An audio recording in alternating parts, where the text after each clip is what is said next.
60% of the EVs purchased in Q1 were leased, and EVs have hit 23% of leasing. So again, as a dealer, just somebody in the industry, think about the vehicles that are coming off lease. This year, we've got about 1.2 million fewer vehicles coming off lease, but more of them are going to be EVs. And next year, we pick up a bit more volume, and more of those are going to be EVs. So get ready for used EVs coming onto your lot. Welcome to the Experian Auto Insights podcast, where we explore the data driving today's automotive industry. Join us as we unpack key insights from Experian's quarterly automotive trends reports to help you stay ahead in a fast-moving market. Here's your host, Jason Harris. Hey, what's going on, Podcast Nation? Is Jason Harris here, and thank you for joining me on another episode of the Experian Auto Insights podcast, where I get to talk to, well, anybody and everybody I want to talk to when it comes to the cool insights, market trends, and finance market analytics that Experian is putting out there. And if you guys don't know, you need to know. And throughout the show, you're going to see a QR code pop up, probably going to pop up right about now. You guys need to make sure you get a copy of this report. If you're not already getting it, there is substantial amount of information and insights that will fundamentally give you better ideas and strategies to your marketing, to your sales and operations, to your fixed ops operations.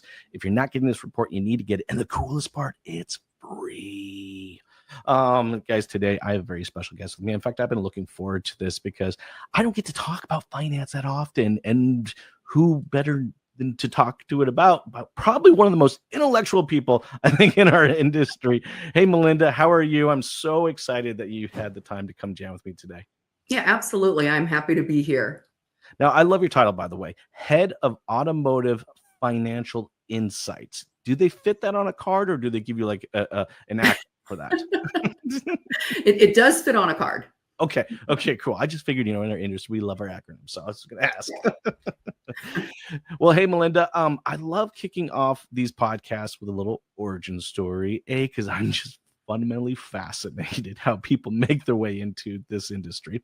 So let's start there, Melinda, before we get into the cool insights. How in the world did you get started in this crazy little world that we call the automotive industry? So I've been in the credit industry for, about 27, 28 years, working with credit data, risk modeling, model development, industry trends kind of products and services. And I came over to Experian about almost 22 years ago,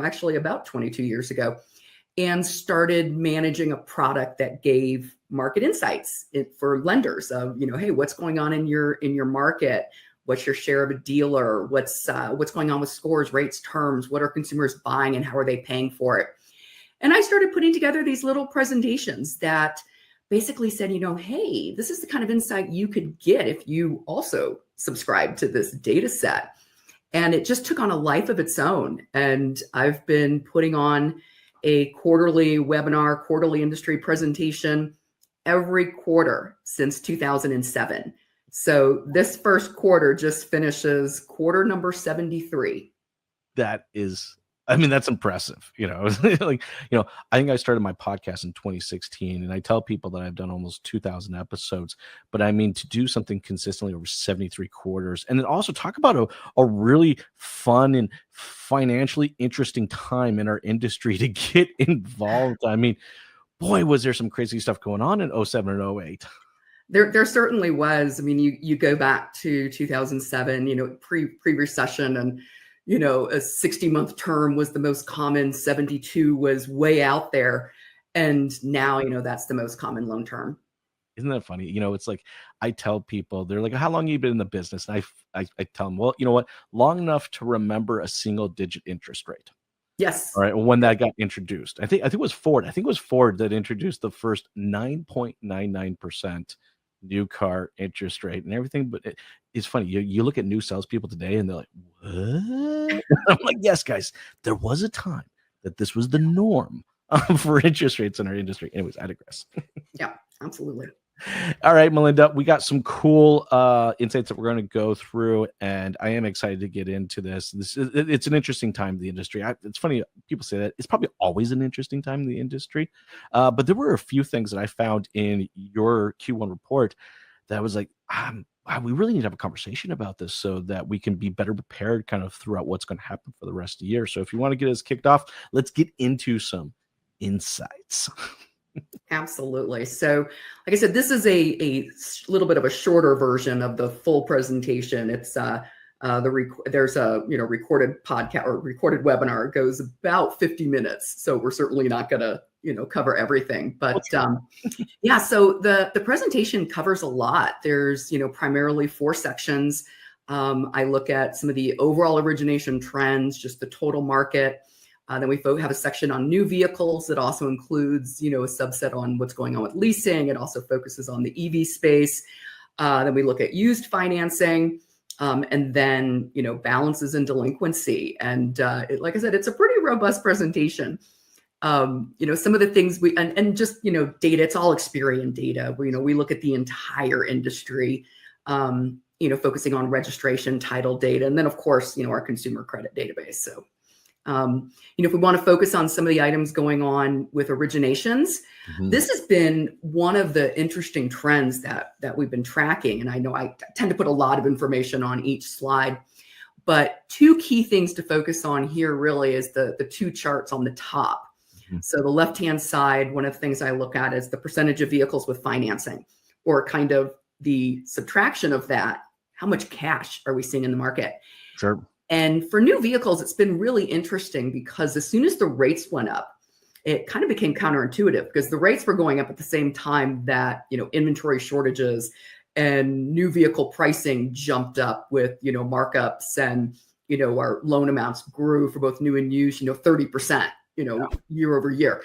But at the same time, we started to see more cash, especially on new. Historically, you'd only see around 15% cash.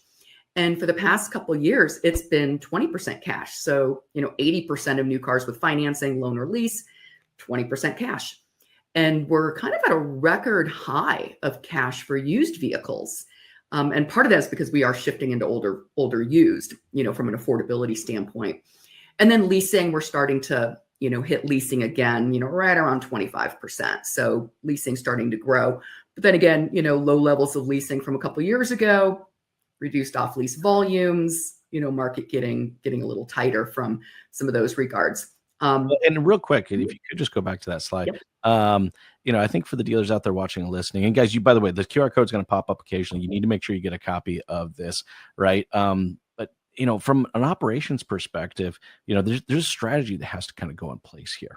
And when I really kind of think about the marketing, it's not enough that we just are marketing the vehicle, but we actually do need to be marketing the financing, and the leasing. I'm glad to see leasing coming back, but that's still relatively low numbers. So it doesn't surprise me to see more cash out there being used, but that changes the way that we should be marketing, so you're going to find a balance out there, but it's a great thing to take to your marketing team and saying, just look how many people out there are cash buyers. Yet the only thing we're putting in our marketing right now is a $255 biweekly payment. Maybe we need to shift it up, or at least try a few different options, right? Please continue, Melinda. Yeah, and along that same line, a couple things to consider. Again, record highs for cash for used. Yeah. Consumers. One thing I don't really cover in the deck, but I do it when I speak at a lot of conferences, is consumers are shifting more and more into older vehicles. Right. And that's part of the reason why we see more cash. So as a dealer, are you working with lenders who will finance a 9 or 10 model year vehicle? Not all of them will. And it's not just subprime consumers buying older vehicles. Half of the consumers who purchased a 9+ model year vehicle so far this year were prime consumers. And so, again, are they also, low mileage, older vehicles, easier to finance, but do you have the right set of lenders who will go older? Well, and I think there's a great opportunity there because look, we've seen this happen before. We've seen when interest rates go up, people are typically buying older vehicles, but that creates a great opportunity for us as a dealership because we know they're going to come out of that vehicle faster than if they would have bought a newer vehicle. So again, just something to kind of think in mind, guys, when you're thinking about not just your marketing before the purchase, but your marketing after the purchase too, because I know, and we're going to see it, these vehicles are going to come back quicker. They're just older vehicles, therefore they will, right?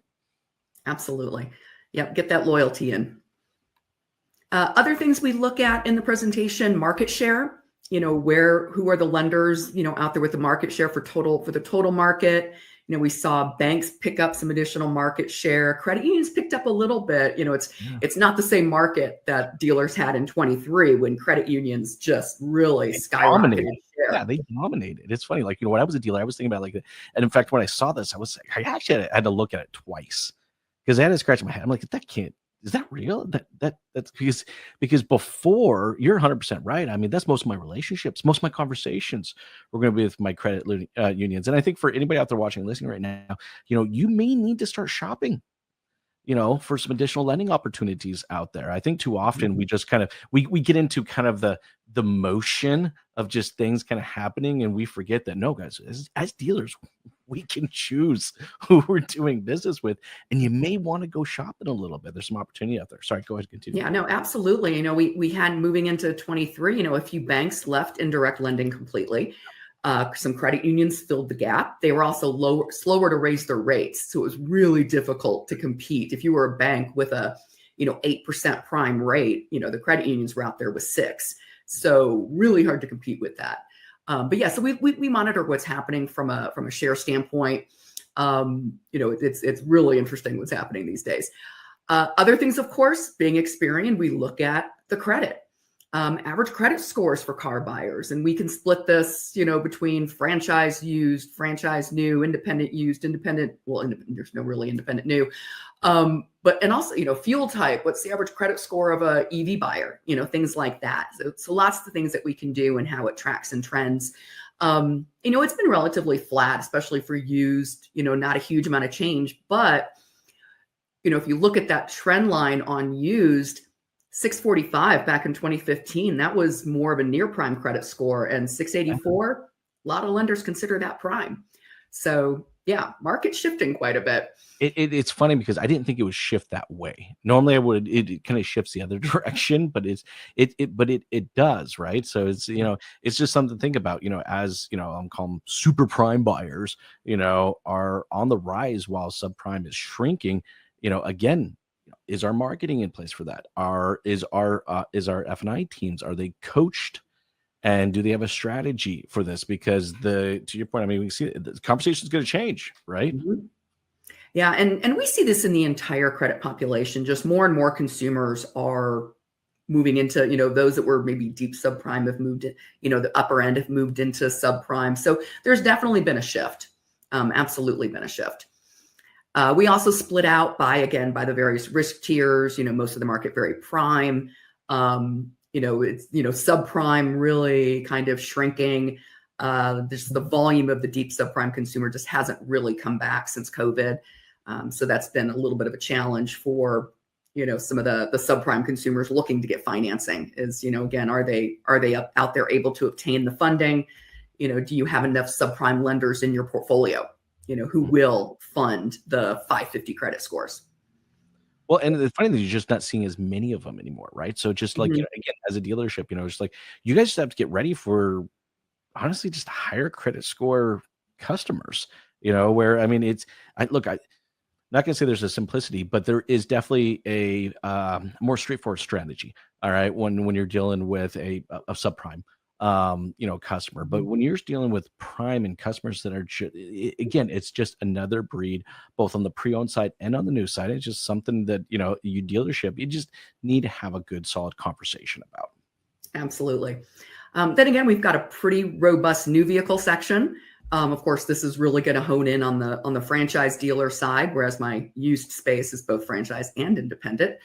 But lots going on in new. Again, we look at market share for new. Again, credit unions picked up a little bit more share, but, captives really dominating. So far this year, if the captives weren't out there doing incentives, a lot of that business did flow into the banks. Of course, some of that bank share increase has been a little bit of a shift in some of the relationships on the EV side. So that accounts for some of that growth. And then, captives really just dominated last year. I mean, that was one of the record peaks. I think the last time I saw a captive share in the 60% range was, back in 2009, 2010. So a lot of changes there. Other things, we continue to focus on, again, EVs. This is a small section that I include of, what share does EV have of new vehicle financing? And then the really dramatic part on this slide is the far right-hand side. Nearly That's big. 60% of the EVs purchased in Q1 were leased. And EVs have hit 23% of leasing. So again, as a dealer, just somebody in the industry, think about the vehicles that are coming off lease. This year, we've got about 1.2 million fewer vehicles coming off lease, but more of them are going to be EVs. And next year, we pick up a bit more volume, and more of those are going to be EVs.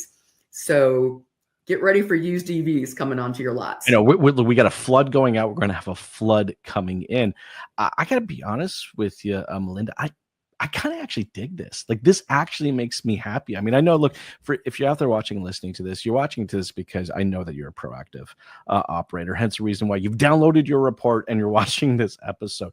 But I've been in a lot of dealerships recently, and I'm just surprised how they just want to stay away from these things like the plague or something like that. And it's just the consumers there. I mean, look, I would love to run every dealership at 60% leasing penetration. Just how much does it just make my life that much easier from a marketing acquisition cost, knowing that these vehicles are coming back? And I've seen the stats on people that continue to buy electric vehicles. It's just astronomical. It's just, you don't find that unless you're a Subaru dealership out there, by the way. If you're a Subaru dealership, just forget everything we're saying here, because no matter what you do, you're always going to sell back into your customers. But it's very, very impressive. I mean, you see the numbers that Tesla has, and now I think dealerships are sitting out there, and there is opportunity there to gain major loyalty with a product. But you got to be paired from the financing perspective of it.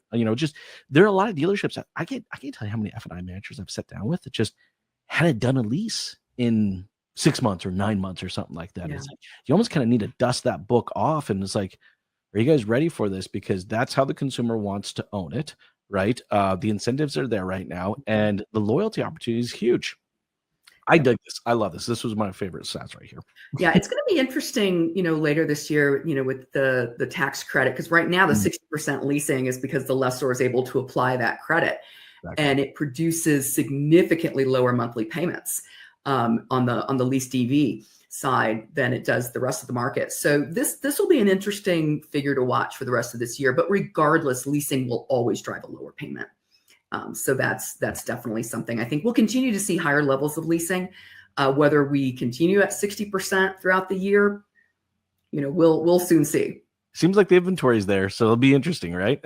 Yeah, and other things that we look at, again, what are the top EV models, and then how are consumers purchasing those vehicles? So just in this example, one to point out, Prologue picked up a lot of market share recently.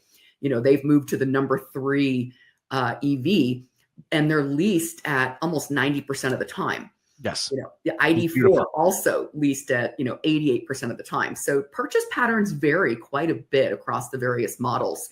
And even the leasing on the two, the Model Y and the Model 3 has doubled year over year. They didn't have nearly as much leasing on them last year as they have so far, ramping up this year.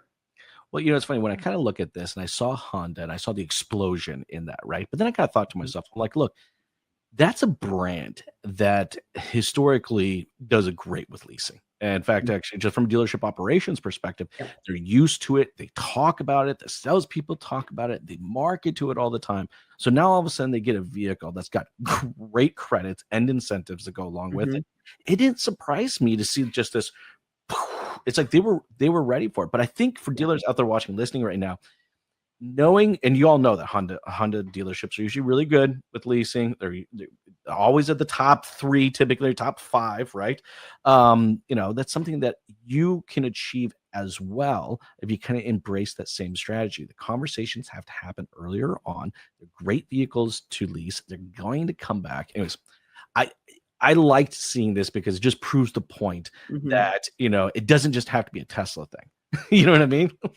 Yeah. And Honda is the number 1 leased make for Q1.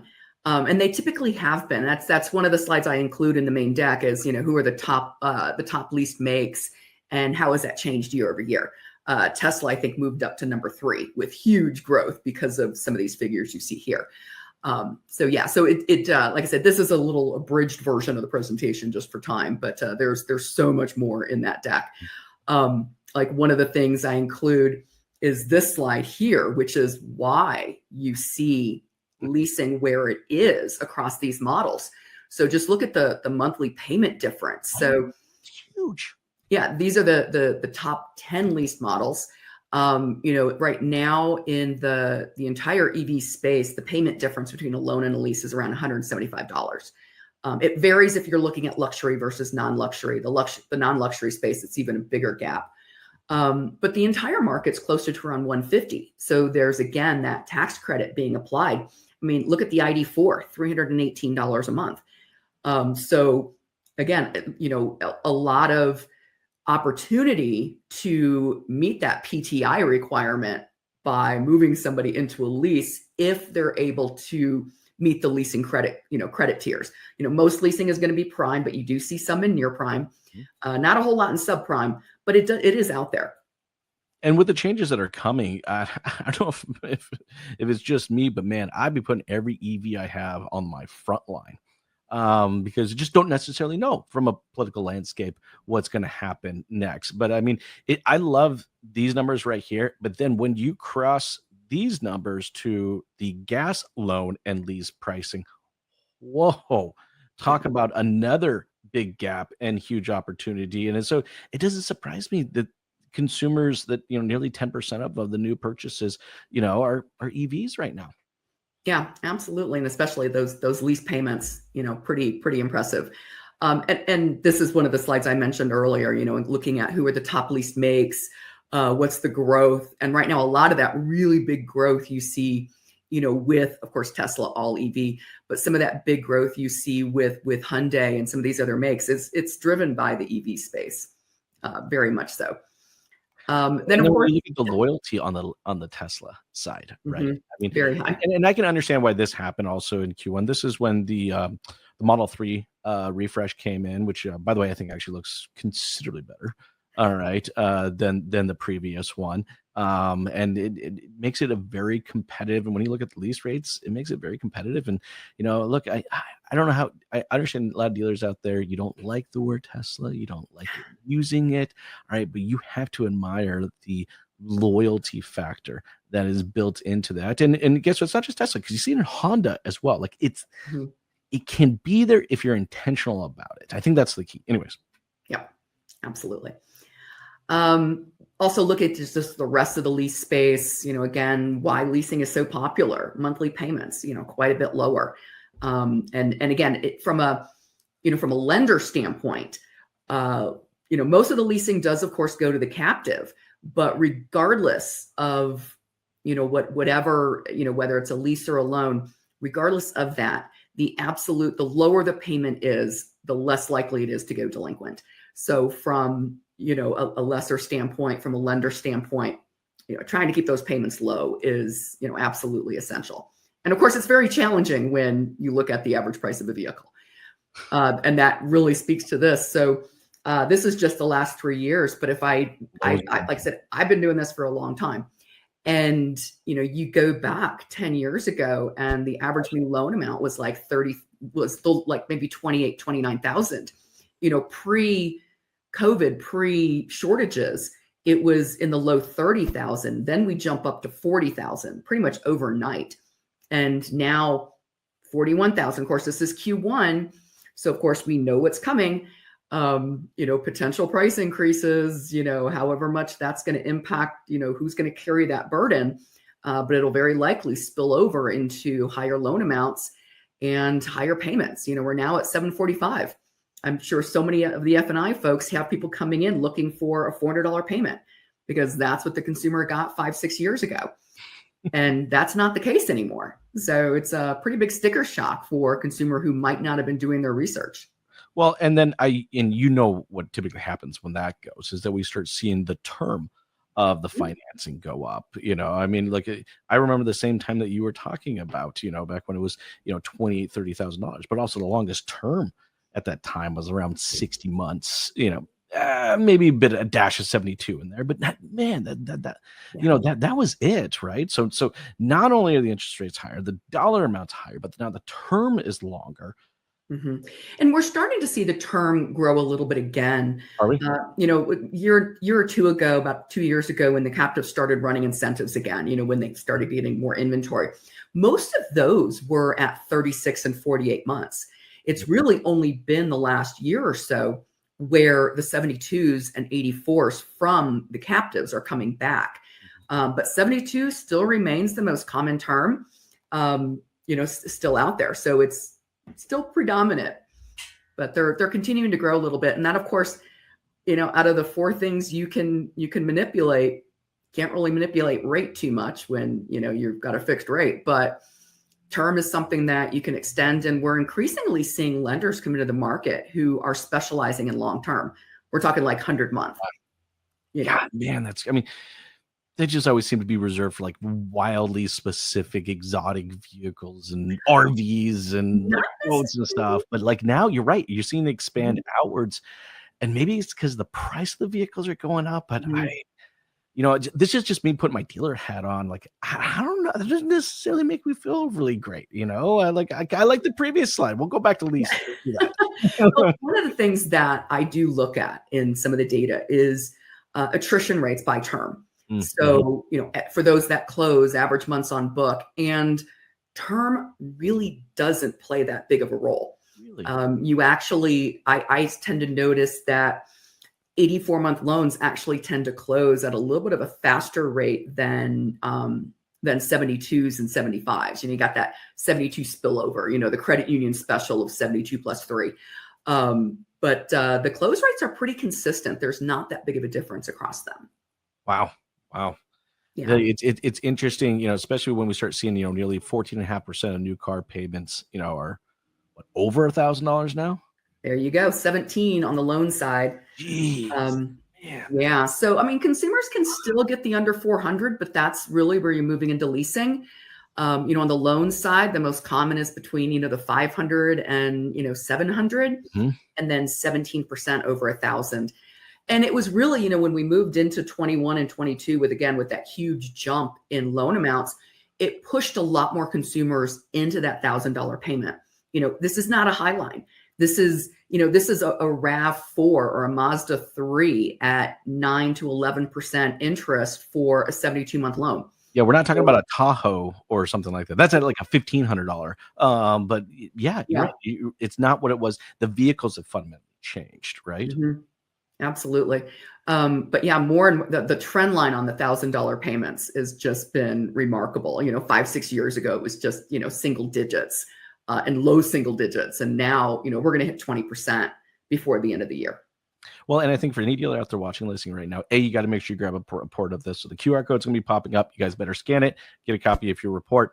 But I would take this slide and just sit down and just talk with your F&I team.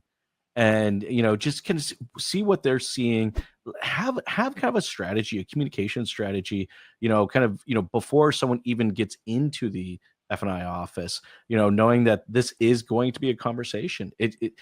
The worst thing you can do is just someone get blindsided and just come in thinking that they're going to get something. So I think that the financing conversation has to happen much, much, much earlier in the transaction than it ever has in the past. Would you agree, Melinda? Absolutely. It's especially on the new vehicle side and late model used. Yes. If there's no financing, you're not getting that consumer in that car. That's a good point. Very good point. Yeah. We always say it takes, 3 things. It takes a car, it takes credit, and it takes a consumer. I also split up. I'm not going to spend much time on this, but, for every attribute I look at, we also look at it across the credit tiers. So again, if you're looking at, bringing in, if you've got, more subprime consumers coming in, we look at what the loan amounts look like. Really over here, what's the rate? What's a consumer with a 600 credit score? What kind of rate are they going to be getting? What's that going to result in for a monthly payment? Terms. So this certainly, again, kind of looking at the averages across the different risk tiers. So, consumer walks up and you're like, hey, how do you think your credit is? Middle of the road. Well, you're going to be looking at, 10 to 14% rates and, monthly payments of, upper 700s. So again, kind of knowing what's out there, what are your lenders offering across that full spectrum? Well, and I know for a lot of dealers out there, it's been a bit of a headache, right? Because necessarily what your manufacturer is marketing and what you're actually able to get for the consumer, in some cases can be wildly different. And I understand that. I feel your guys' pain, but regardless, it is what it is. You got to have a conversation, right? I mean, the F&I process needs to be now tailored, for this group that's going to have some approval challenges. This is the one thing I love about this side of our industry, that there's still there's an element of experience that I think goes into crafting out a solid, credit presentation, back to the banks before it comes back.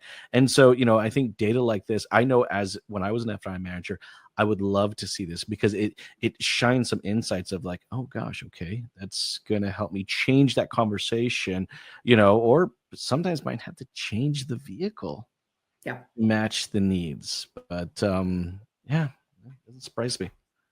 Yep, absolutely. And then lastly, on the new car side, we look at, again, the term distributions. The 85-month term continues to grow. Almost 3% of all new loans are 85 plus. Again, most common is 72. We did start seeing, like I said, over the last 2 years, some growth in the shorter term loans, the 36s and such, but we're increasingly now moving into some of those longer. And again, it's what's the average credit to get into those longer term loans? We've got we can dig into so much data with what we have, how do rates change as you move up into the different terms? Because of course they do. I tend to not cover that in the presentation because got to have something left for people to buy. But there's, so much data that you can really get insights on what's happening out there.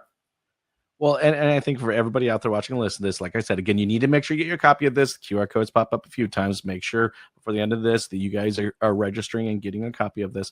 But man, you got to go back to leasing. Like you just really got to embrace that. I think if you're a dealer out there, and this too, like if you're in this business for the long run, all right, that you need to have your entire sales team trained. All right, to be able to have a leasing conversation. The cool thing is that when you kind of look at the data, you all have a vehicle that does lease well right now. That's what I'm saying. Sometimes I think we saw in the past where it's like there'd be a couple manufacturers that are truly dominating it. But when you go back to kind of that payment slide, like every manufacturer's got something that is actually leasing at a very, very reasonable rate right now. And, consumers are, I think, I'm not saying that they're not past, EV, anxiety and distance anxiety, range anxiety. That's what I'm saying. But we're seeing the numbers are there. I mean, we're like over 10% of new car registrations are EVs. And I think that's only going to continue to grow as other manufacturers are growing out their technologies. You're seeing more hybrids being introduced into the space right now. 2025 is going to be a super interesting year because, for a lot of us, there's a lot of new product that are coming down. Incentives are not as consistent as they maybe used to be, in previous years. So like, I think as dealers, it's really on us to, take in our inner Boy Scouts or Girl Scout and just, be ready, for what is to come, and at least just have a conversation. And I think there's the slides, Melinda, that you brought up today is something that I would love to sit down with my management team, with my F&I team, and just say, hey guys, look, maybe from a marketing perspective, from a process perspective, the data is there. What's it telling us? And what are you guys seeing on the floor? What needs to change? Because I think that's what it is. I don't think it's necessarily major changes in our operations that have to happen, but I do think there's going to need to be some small tweaks made to both our processes and our marketing to really meet the customer where they're at right now. Yeah, and these are really data intensive presentations. I will tell you, mine does have a talk track where I talk through and walk through all the slides. So if it's something that you just don't want to look at numbers, you can listen to the audio, goes along with it. It might help kind of comprehend and understand kind of what you're looking at if you're not just wanting to sit there and stare at numbers on a screen. And I think anybody out there watching, listening, you definitely need to check that out. Melinda, I know we're towards the end of our time today, and I feel like I could talk finance stats with you like all day long. I love this stuff. This stuff is great. Again, this is just something as a dealer I wish I had more of. And the cool thing is for everybody out there watching, listening, you can have more, and it's free. All you have to do is scan the QR code, go to the website, get it. But Linda, I still think there's still things that we haven't necessarily covered or bits of the conversation that needs to continue. What's the best way for the dealers to dive deeper into this, or maybe connect with you as well? Yeah, absolutely. Like I said, we've got the presentations available on our website. There is, I believe, a link to a support email, and folks can also email me directly. I believe my email is going to be in the chat portion, so that's always an option. Awesome. Hey, Melinda, thank you so much for taking the time to jam with us. And for everybody out there watching and listening, we appreciate you. Hey, one of the biggest compliments you can give myself or Melinda is to share the show. That means a lot to us. We take the time to create this stuff, and it means a lot when you guys share the show. If you got a manager, an owner, or a colleague that needs to see some portion of today's conversation, it means a lot to us to share the show. Make sure that you guys are getting your copy of this report. Have the conversation and just fundamentally be prepared, and look out for the next episode of this podcast series, where we're going to dive even deeper into additional insights that Experian has. So thank you again for watching. Melinda, thank you so much for taking the time to jam with me today. Great. Thank you. Thanks for tuning in to the Experian Auto Insights podcast. For full access to the reports and more insights, visit Experian.com/automotive. Be sure to follow the show and stay tuned for more insights into Experian's quarterly automotive trends report.